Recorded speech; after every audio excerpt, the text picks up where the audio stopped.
el plasma convaleciente en el mes de marzo como un uso en emergencia y un uso experimental.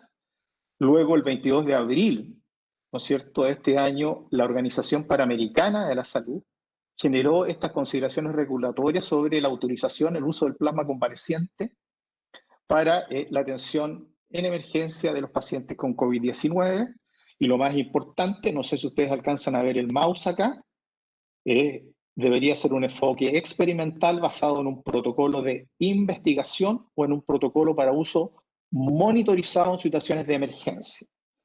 La gran mayoría de los protocolos clínicos de investigación para el uso de plasma convaleciente son basados en estos protocolos que yo he denominado observacionales o intervencionales en relación al clásico estudio experimental controlado que se ha hecho en varios países, digamos, incluyendo Chile, ¿ya?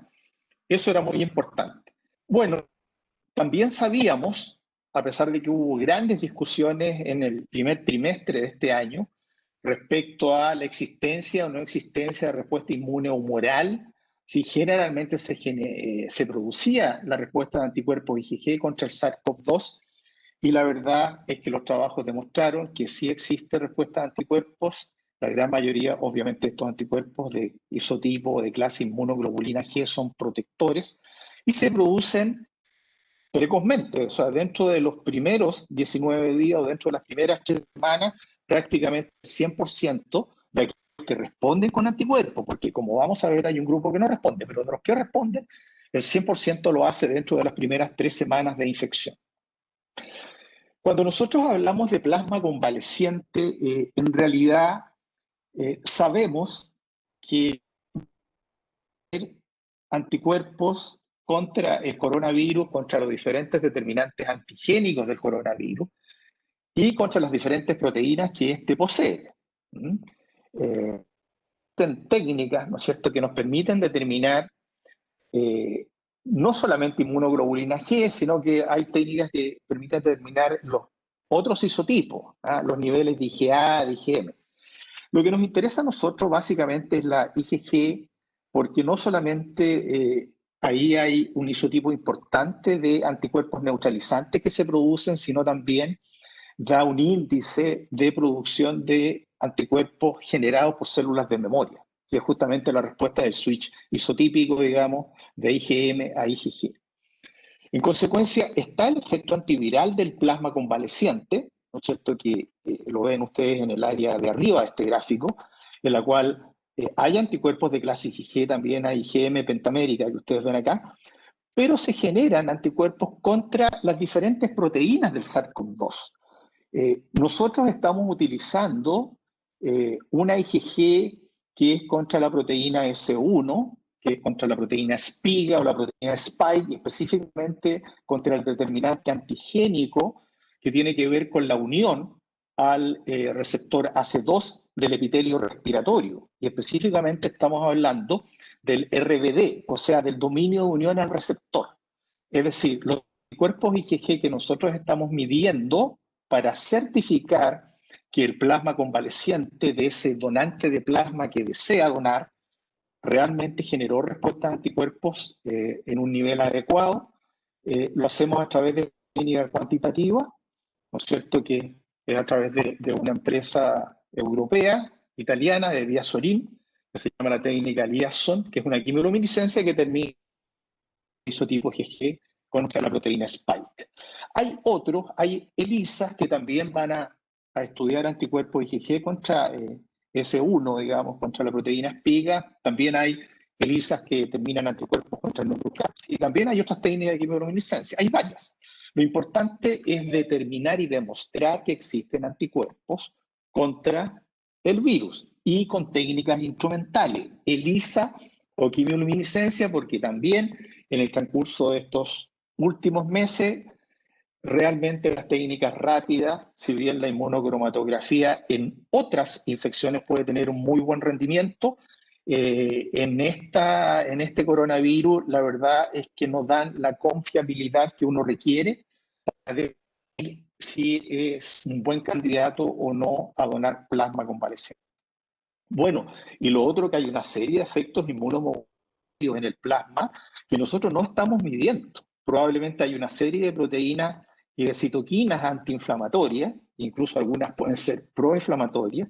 Hay una serie de elementos que van a producir acción sobre el resto de los linfocitos y que van estas señales en el plasma convaleciente, y que van a influir sobre la respuesta inmune innata y probablemente también van a influir sobre los linfocitos T reguladores. Todos esos elementos nosotros recién lo estamos estudiando.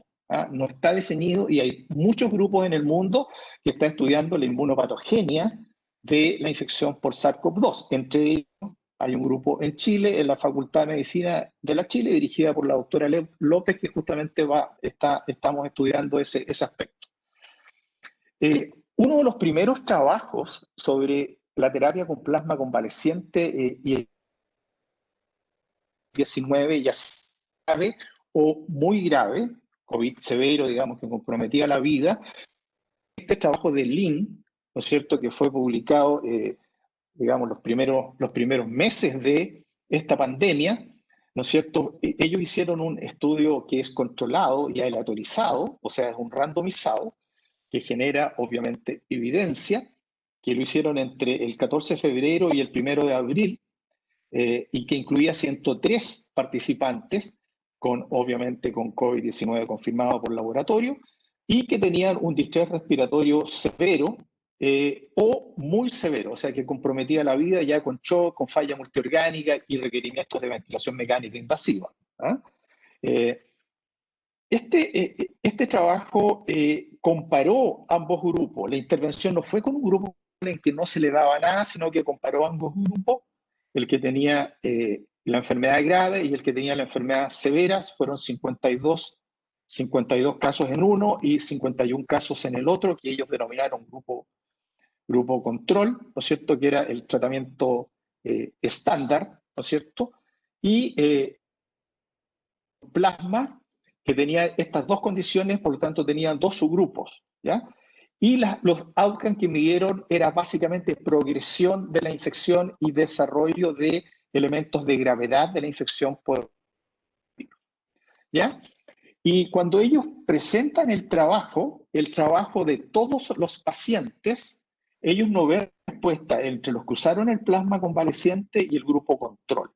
Sin embargo, cuando ellos hacen un fraccionamiento de los dos grupos, aquellos que tenían una enfermedad grave con plasma convaleciente y los que tenían la enfermedad severa, ellos claramente muestran una diferencia significativa con un P de 0.03 entre estos grupos. Sin embargo, no lo detallan en el trabajo. Al final no hubo rendimiento y que el plasma convaleciente en su RCT no se demostró efectivo.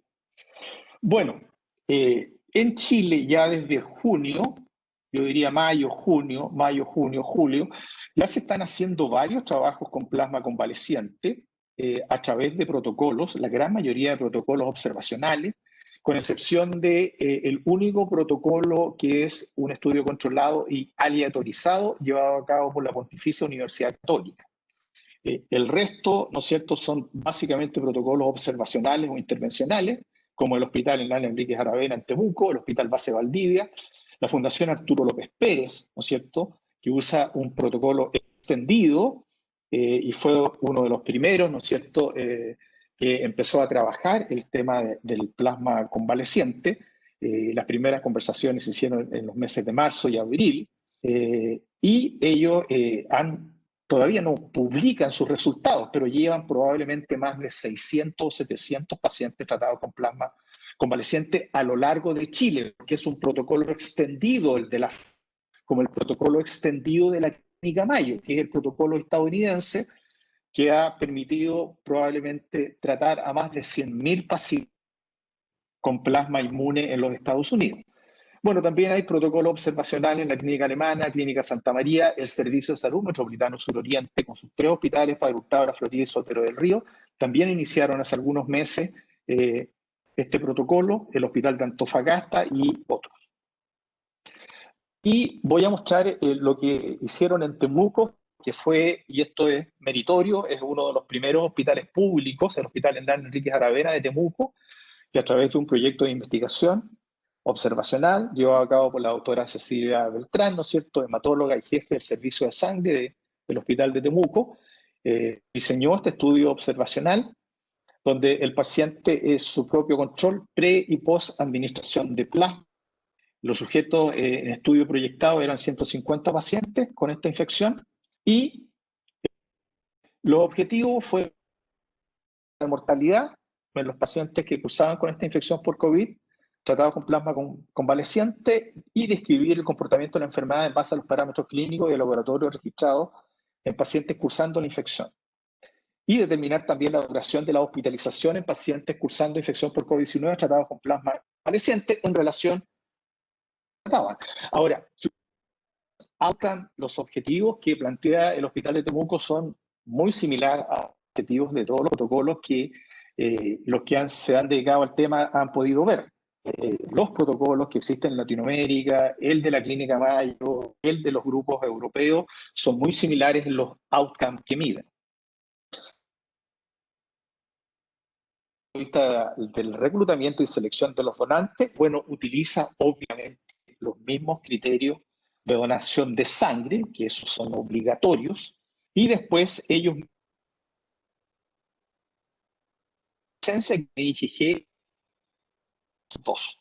Nosotros les decíamos que estamos aplicando en nuestro hospital, en nuestro protocolo, anticuerpos contra la proteína Spike. Ellos están midiendo contra el nucleocapsid, pero hay una cierta correlación. Estamos estudiando también esa correlación. Y guardan muestras para detección futura de anticuerpos neutralizantes. La dosis habitualmente utilizada fue de 200 ml de plasma inmune cada 12 horas, complementando una segunda dosis, ¿no es cierto?, después de ese tiempo. Entonces, todos estos pacientes recibían 2 dosis separadas por 12 horas, cada una de 200 ml de plasma. Ustedes ven acá, ellos informan en el congreso que hubo hace algunas semanas de la Sociedad Chilena de Hematología, donde presentó el Hospital de Temuco. Aquí ven el informe, hay 50 pacientes, 35 hombres, 15 mujeres, el origen rural urbano y la variable de edad. Ustedes ven la mayoría era de 58 años, el peso, 84 kilos, bueno, no sé la altura, digamos, pero el índice de masa corporal, ustedes ven, promedio era 25,5, o sea, claramente estaban de sobrepeso hacia arriba. El número de síntomas previo a la administración del plasma convaleciente fue de 4,88 días del inicio de los síntomas, fue relativamente precoz dentro de los 5 primeros días en promedio, y ellos registraron los otros tratamientos que recibían estos pacientes. ¿Ah? Y es lo clásico que están recibiendo los pacientes con COVID, excepto la hidroxicloroquina, que esa ya fue retirada ya. No es una indicación. En estos pacientes tiene una serie de adversos que no vale la pena en estos momentos tocar. Lo más importante, reacciones adversas transfusionales agudas y tardías, o sea, eventos adversos de la administración del plasma, no tuvieron ninguno en estos 50 pacientes, y la mortalidad de 14 días, que fue uno de los outcomes, fue de 4%. Bueno, el análisis que ellos hacen, el grupo de Temuco, falta completar el N proyectado, eran 150, hacen un reporte de 50. El seguimiento ha sido difícil luego del alta de los pacientes porque han disminuido, a pesar de que en Temuco hoy me refiero, mes de noviembre, están con unos brotes, una cosa difícil todavía de controlar. Dicen que hay que modificar el diseño sumando un grupo control con pacientes que cursaron infección por SARS-CoV-2 previo a la disponibilidad del plasma. Resultados de la fecha confirman que es seguro administrar plasma. Tienen 0 reacción adversa, impresionante, muy bien. Y pendiente la titulación del anticuerpo neutralizante en el plasma infundido. El Hospital Base Valdivia, que es otro hospital público, también inició hace algunos meses, tiene también un protocolo de diseño de monitoría observacional a cargo de la doctora Vivian Torres. Los criterios de inclusión nuevamente son criterios de insuficiencia respiratoria o de compromiso respiratorio, ¿no es cierto? La saturación menor de 93, una PAFI menor de 300, frecuencia respiratoria sobre 30, infiltrados pulmonares que aumentan, ¿no es cierto?, en 24 o 28 horas sobre el 50% del basal. Ellos hicieron un reporte de 39 pacientes, 69% hombres, edad 60 años en promedio. Ustedes ven nuevamente la misma edad, con comorbilidades. 14 pacientes ya estaban en ventilación mecánica, un 36%. Hubo 2 fallecidos, la mortalidad a 30 días fue de 5%, no hubo reacciones adversas, y los criterios habituales de los donantes, y también medían anticuerpos IgG, en este caso para la proteína Spike, por ELISA. Así que al base de Valdivia. Aquí me voy a detener un poco más. Este es el preprint del grupo de la Pontificia Universidad Católica de Chile, liderada por la doctora, una reconocida académica infectóloga de la Universidad Católica, en la cual hacen ellas este reporte, un estudio randomizado en fase 2, en las cuales este es un trabajo interesante porque es un ensayo clínico randomizado que ellos evaluaron desde de mayo al 18 de julio, con un seguimiento al 17 de agosto, y después hicieron este preprint. Y este ensayo incluyó pacientes hospitalizados dentro de los primeros 7 días del inicio de síntomas, los primeros 7 días, pero que presentaban factores de riesgo de progresión de la infección, aunque no estaban todavía en ventilación mecánica. La acción consistió en administración inmediata del plasma, en el medio que ellos se enrolaban, administraban plasma, y a ese grupo denominaron de plasma precoz o temprano, versus aquellos que, pero después de que cumplían ciertos criterios de progresión de la infección preespecificados. Denominaron un grupo de plasma diferido. Cuando había deterioro, ahí en esos pacientes administraban el, qué sé yo, 25 pacientes le administraban el plasma en el momento del enrolamiento, y otros 25 parámetros de los indicadores que tenían después de 3 o 4 días le han estándar lo recibían. Los outcomes primarios, o sea, los resultados primarios que ellos midieron, fue una mezcla, digamos, un estudio compuesto de ventilación mecánica, hospitalización mayor de 14 días y muerte. Y también midieron outcomes secundarios. Lo interesante, el estudio que ellos hacían era básicamente con una técnica ELISA de Euroimmun. Este estudio, acuérdense, la Universidad Católica lo hice ya hace varios meses atrás, es el que usaban, una ELISA de Euroimmun que medía anticuerpos IgG contra la proteína Spike, contra S1, y consideraron solamente utilizar aquellos que tenían un título de 1 en 400. El título basal es de 1 en 100, por lo tanto era más o menos 3 veces el título, 3 o 4 veces el título basal. Esos plasmas seleccionaron, ¿ya? Para tratar los pacientes. Y los criterios de inclusión los describen acá. Solamente voy a destacar el punto 3, donde dice menos de 7 días de inicio de los síntomas, y adicional que ellos denominaron CAL, mayor de 9, que es un score de progresión de la infección. Por lo tanto, predice un alto riesgo de progresión respiratoria. Y esto está basado, el score CAL significa CAL por comorbilidad, A por la edad, age, L por en los niveles de LDH, de lactato de deshidrogenasa, otra L es por la linfocitopenia. Esos 3 elementos como score de progresión de gravedad fueron utilizados. Y también un estudio, porque habían pacientes oncológicos y hacen un estudio también, un estudio con un estado en relación a los pacientes oncológicos, al grado de compromiso respecto a la autonomía, el Eco Performance Status, ¿ya? Y el rango era de 0. Los criterios de exclusión son prácticamente los habituales, sobre todo aquellos que estaban ya con patología muy avanzada. ¿Qué es lo importante?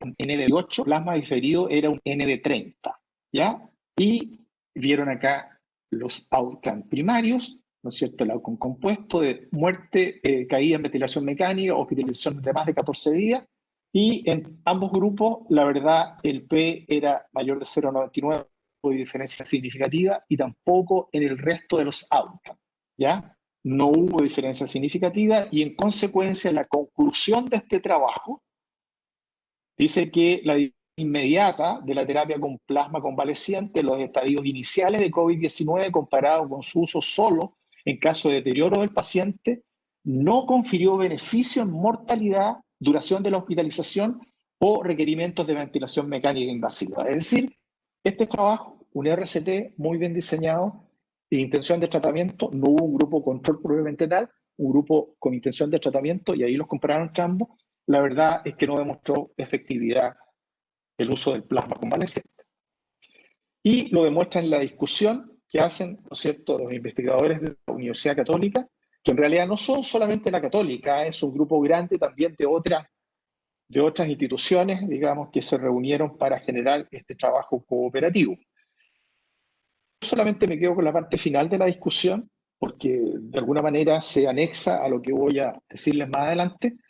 Dice que a pesar de el setting clínico estricto de menos de 7 días de inicio de esos síntomas como en nuestro estudio, sobre el 96% de los pacientes ya tenía una neumonía establecida en el momento del enrolamiento, es decir, etapa avanzada. Aunque es posible que algunos sujetos hayan tenido un curso agresivo un poco más rápido, particularmente adultos que habían iniciado estos síntomas de COVID que pasaron desapercibidos hasta varios días después del curso de la enfermedad. ¿Ya? Silente está descrita, sobre todo en personas mayores de 40, 50 años o más, que no hacen sintomatología respiratoria. Le hacen el diagnóstico PCR, están súper bien y a los 4 días le empiezan a desaturar, sin nada de síntomas respiratorios previos. Y eso a los 4 días le hago un estudio de imagen y tiene neumonía bilateral. Es decir, un avance impresionante.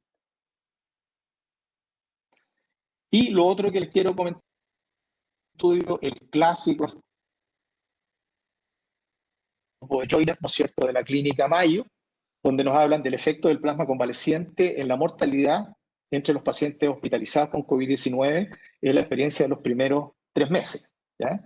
El gran grupo estadounidense de Johns Hopkins. Bueno, los que incluso solamente voy a agregar. Ellos utilizaron vida muy grave, definida por uno más de los siguientes criterios. Disnea, o sea, dificultad respiratoria habitual. Hay disnea silente que tienen compromiso bilateral, neumonía, disnea.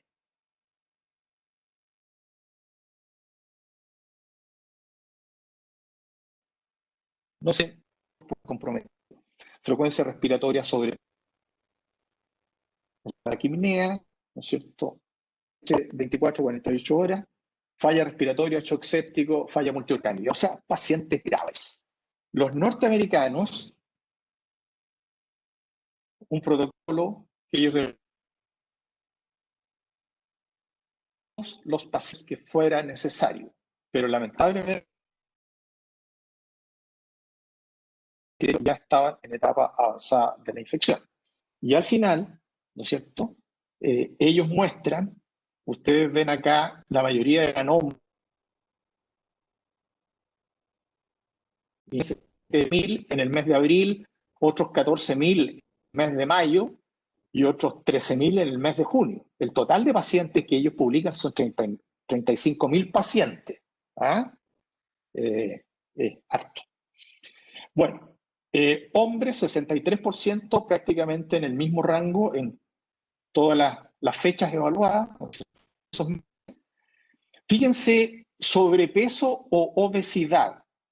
Prácticamente, si sumo los dos, aquí se me corrieron las líneas rojas, 29, 7, 51. O sea, 70%, pacientes 70-80% estaban con peso u obesidad, los que recibieron plasma en este protocolo de la clínica Mayo.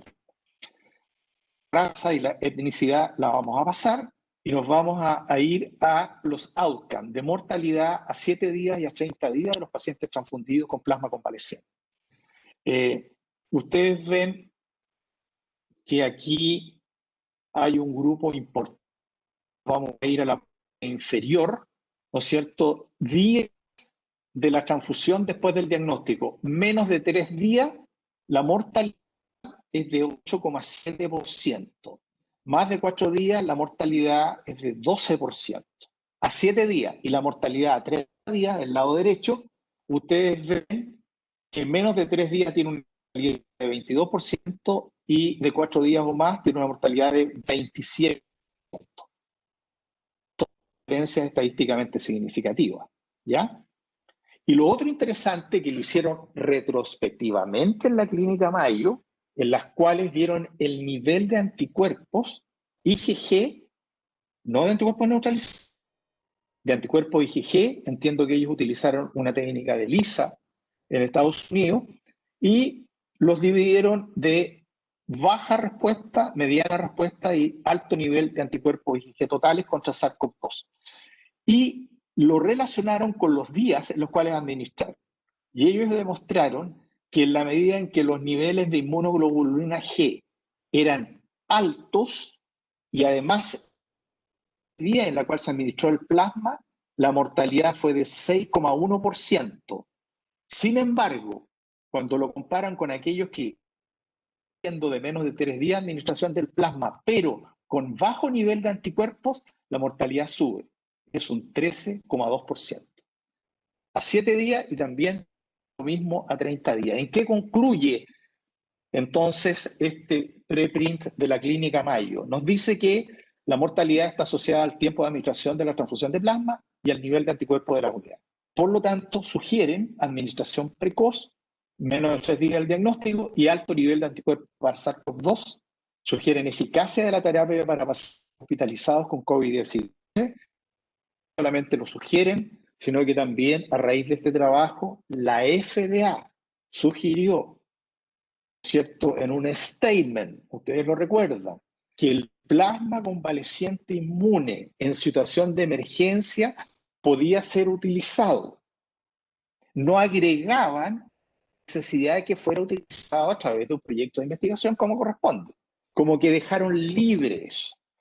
Pero bueno, después hubo una serie de problemas con otros líderes, digamos, de investigación en Estados Unidos, de Elena Yates, el propio Anthony Fauci, que tuvo algunas discusiones al respecto. Bueno, al final se sigue haciendo protocolos de investigación. Se debe hacer porque no se ha probado todavía su efectividad. ¿Cuál es el problema? Aquí es donde está el problema. Esta diapositiva me quedó un poco borrosa, pero quiero que lo más probable es que la hayan visto. Esta es una clásica diapositiva de los diferentes grados de afectación de los pacientes, ¿no es cierto? Nosotros sabemos que un 80%, las dos barras de arriba, el 80% tiene o enfermedad sintomática o enfermedad con muy pocos síntomas. En general, generan respuesta, no se hospitalizan y se recuperan. Se recuperan en un 100%. Y hay un grupo que va de alrededor de un 15%, las dos gráficas de abajo, que genera una enfermedad grave que requiere una hospitalización.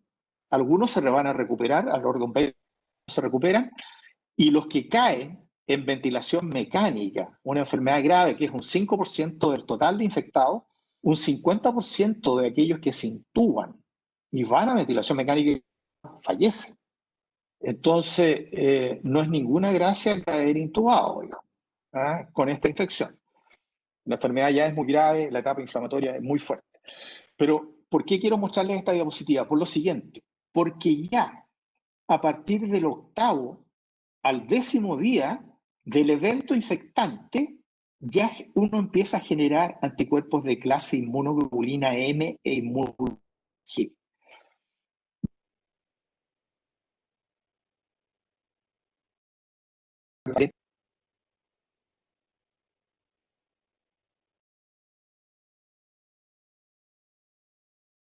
De intercambio de clases se produce.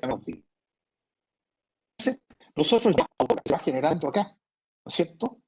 Y justamente en ese periodo, además, se empieza la generación de una respuesta inflamatoria, ¿no es cierto? Después de los 7 a 10 primeros días de infección, virus empieza a caer, ya ha dejado, ¿no es cierto?, su daño en el epitelio respiratorio y ha activado una respuesta inmune desregulada en aquellos que van a hacer esta tormenta de citoquina. En los otros que se recuperan no pasa nada, pero son estos los que nos preocupan, que son los que se mueren. Bueno, ya habiendo fase inflamatoria, no tiene ningún sentido administrar plasma convaleciente porque además en esta fase está produciendo la respuesta entre el 8º y el 10º día del evento infectante, que es el 5º día después del inicio de aparición de síntomas, porque en promedio ustedes saben que el periodo de incubación es de 5 días, yo le hago la PCR acá, que es que esto es una PCR positiva. Entonces, todos los trabajos observacionales y aleatorizados han mostrado uso tardío del plasma convaleciente. No sirve. Los trabajos lo demostraron, que no había demostración de efectividad. Tenemos esta ventana, que son solamente días. Hago el diagnóstico, ¿ya? Eventualmente veo qué predicción puedo tener y tengo que usarla en este periodo. Tengo 3 días entre el día 5 y el día 8 para administrar plasma convaleciente. Y ya cuando el paciente empieza a producir su propio respuesta inmune humoral y generar sus propios anticuerpos, ya no tiene ningún sentido, ¿no es cierto?, administrarle plasma. Y es lo que nosotros vamos a hacer. ¿Por qué? Porque nosotros, a diferencia de todo el resto de los protocolos de investigación de los hospitales que les mostré, nosotros partimos tarde. Me refiero al Hospital Clínico de la Universidad de Chile, y sí, un proyecto de investigación que es observación, que participamos en el concurso de plataforma tecnológica Premier de Sofofa Hub, ¿no es cierto? Por lo tanto, nos entregaron, al adjudicarnos este proyecto, nos entregaron financiamiento básicamente para tener los kits de aféresis y las técnicas de determinación de anticuerpos contra SARS-CoV-2. Es un proyecto que participan investigadores que son de multiespecialidades del Hospital Clínico de la Chile y también de la Clínica Bupa Santiago, ¿no es cierto? Estos protocolos y consentimientos informados para donante y receptor fueron aprobados por el Comité de Ética Científica a fines de agosto y nosotros partimos ya en septiembre colectando plasma convaleciente, teniendo en consideración que solamente estamos usando plasma que tenga un muy buen nivel de anticuerpos IgG contra SARS-CoV-2, específicamente contra la proteína spica, contra el segmento RBD, mediante una técnica validada cuantitativa de quimioluminiscencia, de la firma Diasorin, la técnica de Diazon que algunos probablemente conozcan. Y también hoy debería ser determinado un alto título de anticuerpos neutralizantes. Nosotros hemos tenido tiempo, porque estamos recolectando plasma, pero todavía no lo hemos utilizado. Sí hemos aprendido que en los criterios que teníamos de plasma, por el cual fue aprobado por el Comité de Ética, que son estos criterios, los mismos criterios de la Clínica Mayo, los mismos criterios que tienen varios grupos en Latinoamérica trabajando y los mismos criterios que se han utilizado en Chile.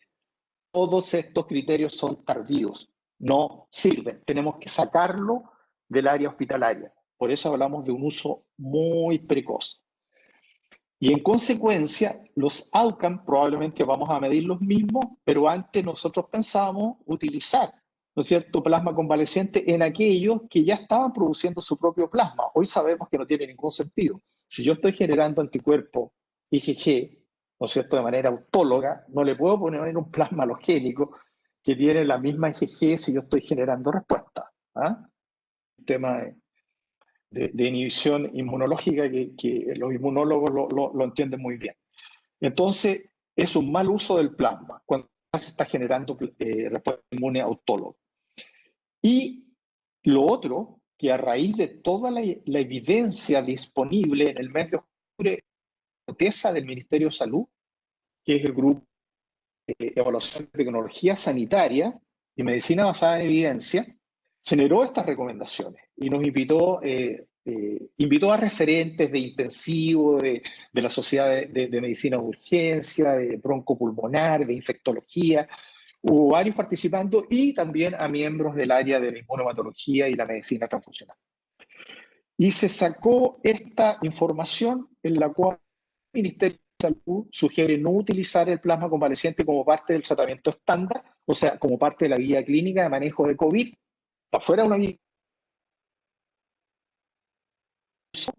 bajo un protocolo de investigación, como parte de estudios clínicos, protocolos institucionales experimentales, que sigue alineamientos del protocolo del Ministerio de Salud, protocolo del Ministerio de Desarrollo. O sea, hay un grupo de personas, ¿no es cierto?, que estamos trabajando en desarrollar a nivel del Ministerio de Salud un protocolo de uso clínico de plasma convaleciente en los settings que correspondan y, por supuesto, con la calidad del plasma que yo les acabo de contar. Que hemos visto la evidencia publicada, que el plasma es seguro, que hay falta de evidencia de efectividad, y la mayoría de los estudios muestran un tardío de administración del plasma convaleciente y mucha variabilidad en la dosis y niveles de anticuerpos utilizados. ¿No es cierto? Entonces, el protocolo de investigación nuestro va a tener que cambiar los criterios de inclusión. Estos eran los que teníamos, ya no nos sirven, sabemos, tardío, en fin. Tenemos proyectado alrededor de 100 para el hospital, 50 en la clínica. Hemos colectado hasta ahora 40 unidades de plasma que vamos a denominar plasma inmune más que convaleciente, porque hay personas que son convalecientes de la infección que no han generado una respuesta de anticuerpos y no son, por lo tanto, buenos candidatos a donar plasma inmune. Y estos criterios de uso precoz tenemos que definirlo, no lo sabemos. Tenemos cierta idea, obviamente, dónde buscar ambiente ambulatorio, heredad y comorbilidad. Sí sabemos que tenemos un alto nivel de anticuerpos IgG y con alto título de anticuerpos neutralizantes, sobre 1 en 160.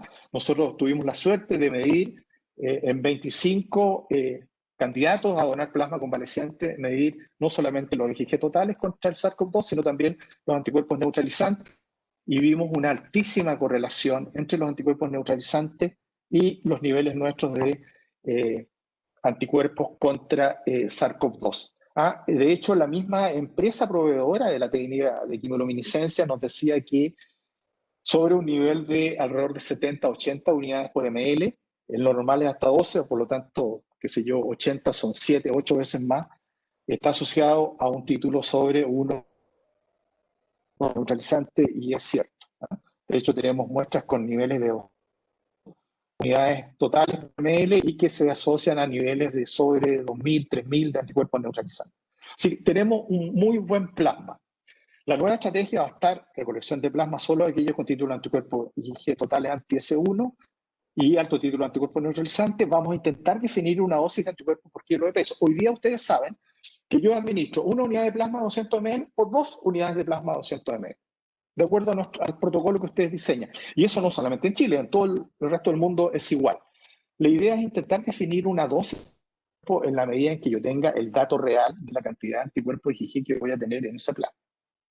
Y el criterio de inclusión es el que va a tener que cambiar, evaluar riesgo, por ejemplo, adulto mayor con comorbilidades, digamos, esa es una posibilidad. Y hablando de eso, justamente el día de ayer, una doctora que es la presidenta del Grupo Iberoamericano de Medicina Transfusional, amiga nuestra, ¿no es cierto?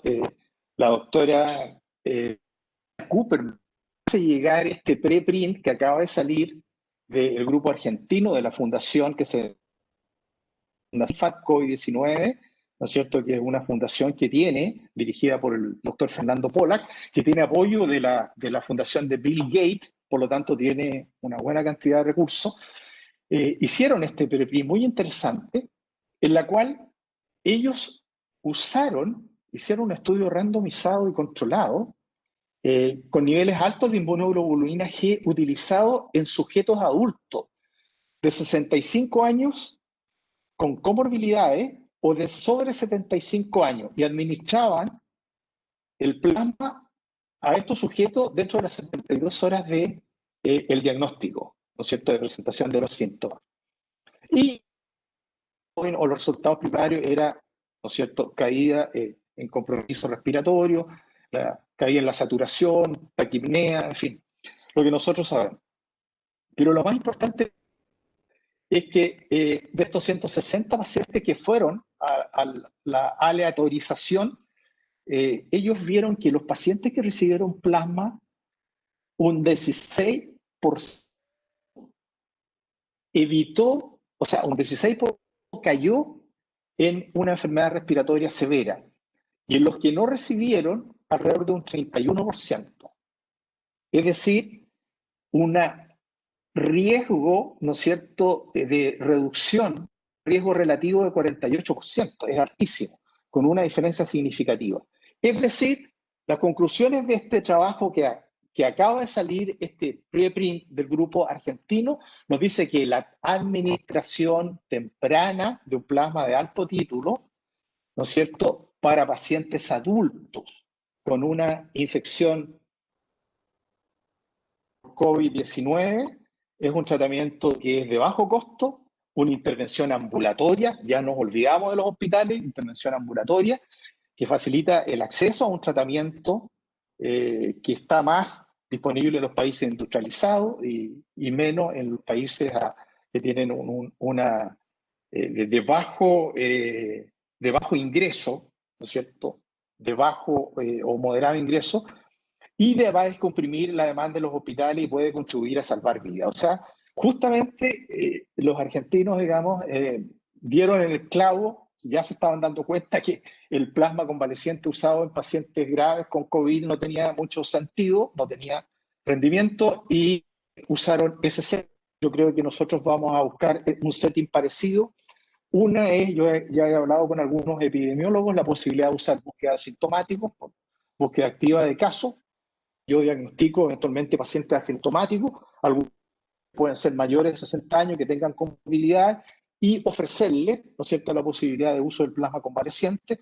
Hay otros criterios de predicción que salió publicado por el grupo del Mass General de Harvard, que evaluaron 5 elementos predictores: la edad, la presión arterial diastólica, la saturación de oxígeno, frecuencia respiratoria y el estatus del COVID. Pero bueno, nosotros tenemos que seguir buscando predictores de progresión y nuevos settings clínicos. A lo mejor residencias de adulto mayor. Ahí vamos a ver, pero es claro que vamos a tener que cambiar los criterios de inclusión de nuestros pacientes. Nuestros agradecimientos entonces a todos los donantes de plasma, la gran mayoría de los donantes de plasma que hemos tenido nosotros, yo creo que la experiencia en otros lugares debe ser muy similar, han sido los propios equipos de salud. En este caso hay una enfermera, Loreto, donando plasma, ha donado en varias oportunidades, y aquí tenemos a Manuel, ¿no es cierto?, de la clínica donando plasma convaleciente. Ambos tienen un excelente título de anticuerpo neutralizante. Muchas gracias.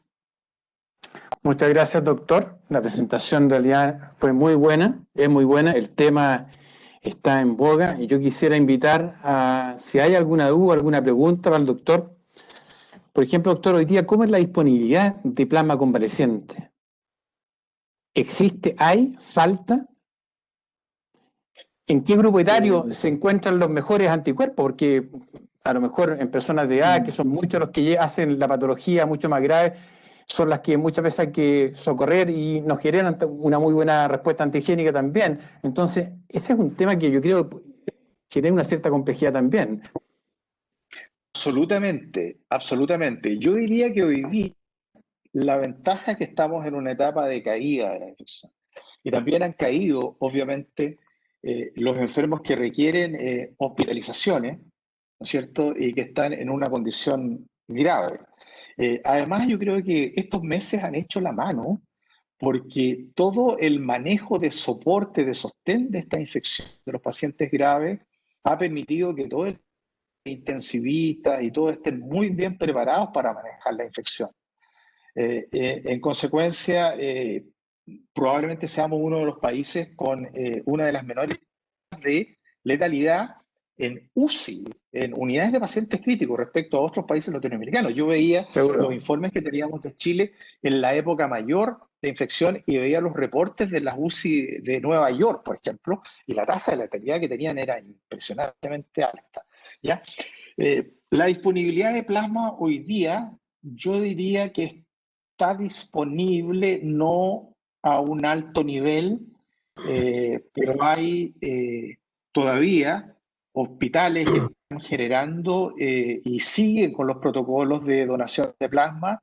Estoy pensando en todo el trabajo que ha hecho la Fundación Arturo Pérez, por ejemplo, que ha generado un gran grupo de donantes de plasma convaleciente y ellos tienen una buena cantidad de plasma almacenado, a pesar de que durante el último tiempo han caído.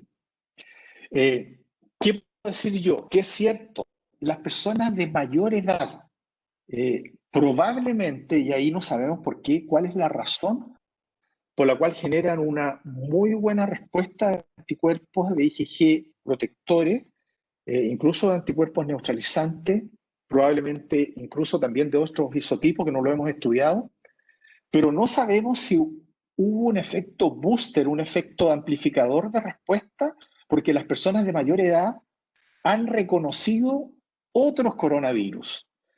Y hay un cierto grado de reacción cruzada.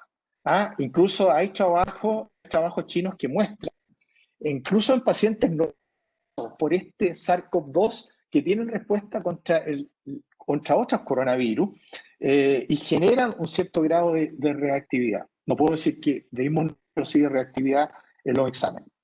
Entonces, también se ha descrito que los pacientes más graves, que han hospitalizado, que han generado una muy buena respuesta inmune, tienen muy buenos títulos de anticuerpos totales y anticuerpos neutralizantes en relación a los asintomáticos.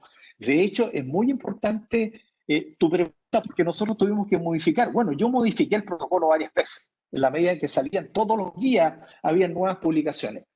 Nosotros pensamos que el mejor donante de plasma convaleciente era aquel individuo infectado, joven, 25 años, 30 años, que pasó la infección simplemente porque tenía que estar 14 días en su casa, prácticamente sin síntomas o con una pequeña cefalea, unos pequeños dolores musculares y no pasó nada. Dije, este tipo es espectacular. O sea, la respuesta inmune que generó fue de tal magnitud, no Que la controló. sintomatología respiratoria, controló la infección de la partida. Bueno, a esas personas, y nuestro primer donante era justamente un funcionario del hospital que hizo este tipo de infección, una persona joven, un TENS, y no generó respuesta, no tenía anticuerpos. Y después salieron las publicaciones en las cuales hay un grupo de personas que tienen una respuesta inmune innata, ¿no es cierto?, probablemente de las vías de los neutrófilos, de las vías de los macrófagos, de las vías del interferón, que simplemente una baja carga viral diagnostica, porque la PCR diagnóstica es muy sensible, entonces baja carga viral igual la diagnostica, pero el sistema inmune de ese paciente joven y no deja que se genere respuesta inmune adaptativa. Entonces, estas personas no generan anticuerpos. Entonces, al final salió la publicación de un 30-40% de individuos asintomáticos que no generaban respuesta inmune humoral de anticuerpos, pero se piensa que muchos de ellos generan respuesta inmune celular y sí lo hacen. ¿Ah? Sí lo hacen, sí ha sido demostrado. Por lo tanto, ¿qué nos interesa a nosotros? Que las personas que vamos a categorizar para donar plasma convaleciente son personas, pueden ser jóvenes, pero tienen que haber tenido síntomas. Idealmente no hospitalizados o hospitalizados con oxigenoterapia, sin otro tipo de requerimiento, pero porque los que no hacen síntomas, la verdad es que generan poco respuesta a anticuerpos. Parece que está eso asociado.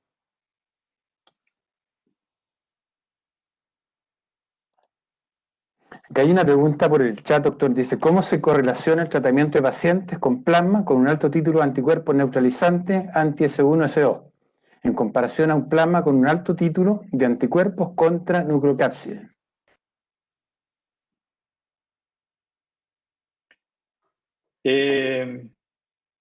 Excelente pregunta. Todavía nosotros no sabemos la respuesta, pero yo estoy absolutamente seguro que una cosa es la medición que yo hago por la técnica que poseo, ¿no es cierto? Yo poseo ¿Sí? en este momento determinación de IgG contra la proteína Spike, y eso hay un grupo que tiene un alto título, pero estamos haciendo el estudio en paralelo para ver qué niveles tiene de anticuerpos contra el nucleocápsido, porque con alta probabilidad, como la respuesta es policlonal, y también se han descrito que existen anticuerpos neutralizantes contra nucleocápside, a pesar de que si a mí me preguntan, claro, lo ideal es que sea contra el segmento de unión al receptor AC2, porque yo estoy bloqueando el RBD, ¿no es cierto?, con el anticuerpo neutralizante. Pero la pregunta es si se correlacionan. Creo que esa es una respuesta que la vamos a tener. Yo creo que sí se correlacionan.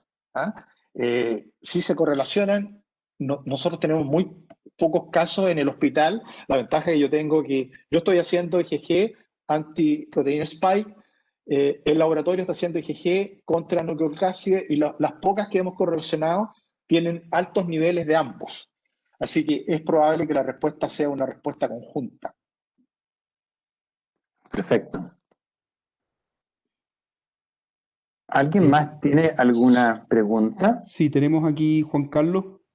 Una dice, doctor, ¿cuánto durarían los anticuerpos neutralizantes en una persona convaleciente visto en donantes?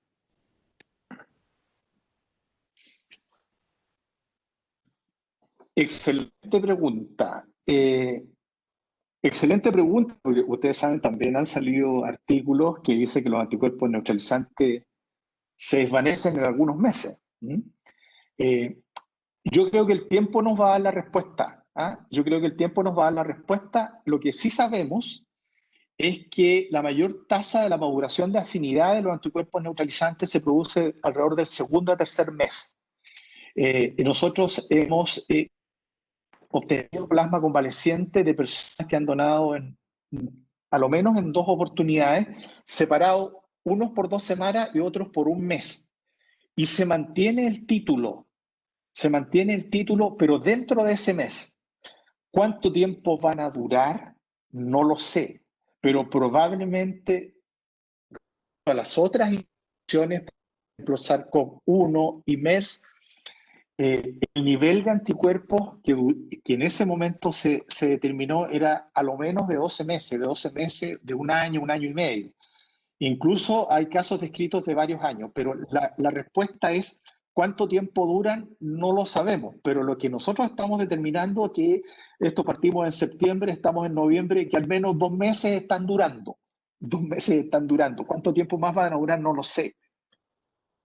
Pero yo me proyecto que razonablemente podrían durar los anticuerpos de acuerdo a su vida media. ¿Ah? Si yo elimino el virus, no tengo estímulo, los anticuerpos me van a ir cayendo. Pero lo importante, fíjate que no es el nivel de anticuerpos IgG si yo los pierdo. Lo importante es que si son IgG, generaron células de memoria, clones linfocitarios B de memoria. Así que, entre comillas, esa persona ya está inmunizada, inmunización natural, la propia infección. Por lo tanto, los clones de linfocitos B de memoria y los clones de linfocitos T de memoria, que no los estoy midiendo con algún marcador, si se expone nuevamente a la infección viral, absolutamente van a generar una respuesta inmune secundaria y en 2 días va a haber la tasa tal de anticuerpos IgG neutralizante que va a ser pedre el virus en la célula. Exacto, porque tal como dices tú, si no está el virus, no hay estímulo y eso se va a ir perdiendo por la vida media de la inmunoglobulina. Correcto. Absolutamente. Ya, yo no sé si más, di la pregunta nomás, René. Sí, aquí hay otra que las voy a juntar en una, está medianamente respondida, que dice si hay dentro de los estudios realizados hay algún rango de edad específico donde se observó un mejor desarrollo o producción de anticuerpos o algún factor especial para que las personas desarrollen una buena cantidad de anticuerpos frente a otras, digamos, pensando en los pacientes asintomáticos.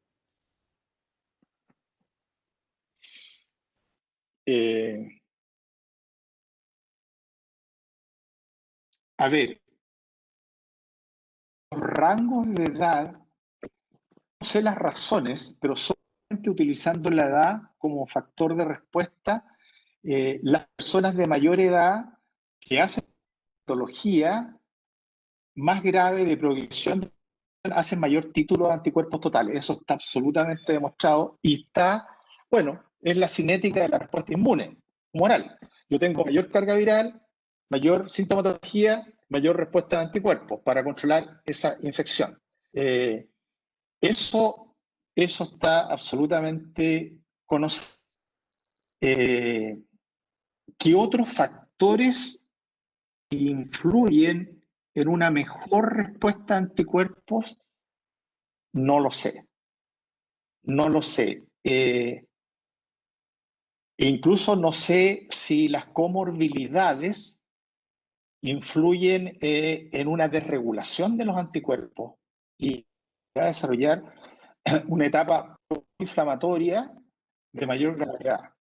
Correcto. Eso tampoco lo sabemos.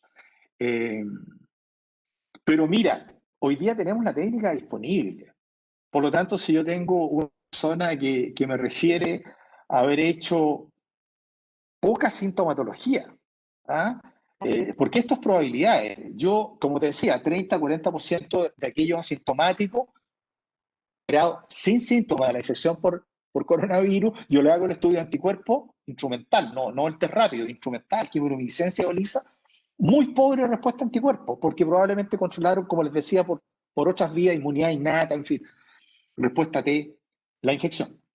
Pero oye, también puedo tener una persona que puede haber tenido pocos síntomas y haber generado una excelente respuesta. ¿Ya? Exacto.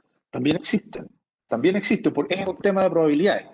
No sé si probablemente la genética también influye, haber tenido contacto con otros virus antes, y por eso yo creo que las personas ya adultas de mayor edad, por haber tenido contacto con el resto de los coronavirus, digamos, haber hecho infecciones gripales que han pasado desapercibidas, probablemente ya tengan un basal de respuesta, como se ha demostrado en algunos de virus, digamos. Se Pero es vacunan todos los importante. años de partida.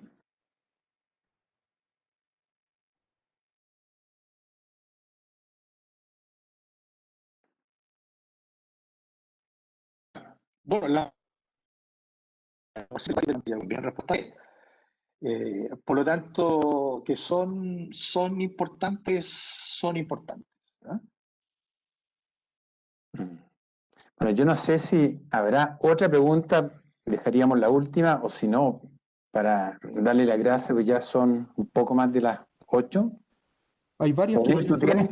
solamente la última. Dejemos esa última, René, y Sí, para ir cerrando, ¿ah? perfecto. Si la IgG S1 S2 tiene importancia en seleccionar un buen plasma durante el periodo que el paciente está cursando la infección, hospitalizado, ¿se está monitoreando la tasa de anticuerpos, estos IgG S1 S2?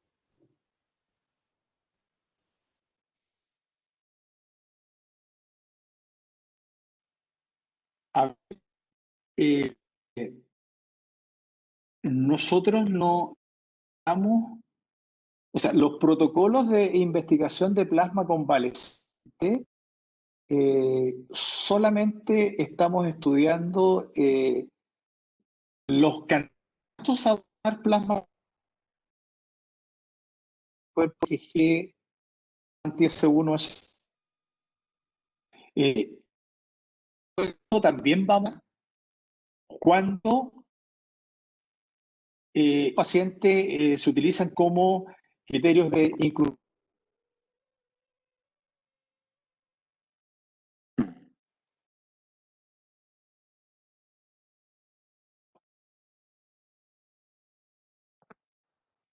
Sí, el sarcomos y es vital tener la misma ante desde el punto de vista del monitoreo para a veces monitor son indicadores de presión de infección. Estoy pensando, qué sé yo, en los niveles de ferritina, en los niveles de dímero D, eventualmente de interleuquina 6, los elementos proinflamatorios, pero nadie está midiendo de rutina los niveles de anticuerpos que están generando estos pacientes. Lo que no significa que no sea interesante saberlo, digamos. Para entender la patogenia y por qué están pasando estas cosas, probablemente hayan grupos que están estudiando eso, pero no es una cosa rutina. Sin duda, doctor, ¿ah? Y yo creo que eso son muchos trabajos que se van a hacer, que vienen en camino, irla correlacionando con la carga viral también, cómo se va manejando. Yo creo que por la hora yo quisiera darle las gracias. No podemos darle un aplauso virtual, que lo podemos dar, pero no se siente, pero sí estamos eternamente agradecidos. Yo creo que la charla ha sido de muy buen nivel. Muchas gracias y encantado, ¿eh? Gracias a todos. Ajá. Y ánimo y a seguir estudiando este tema. Eso, sí, claro, Que estés gracias. bien. Adiós. Chao, chao. Adiós.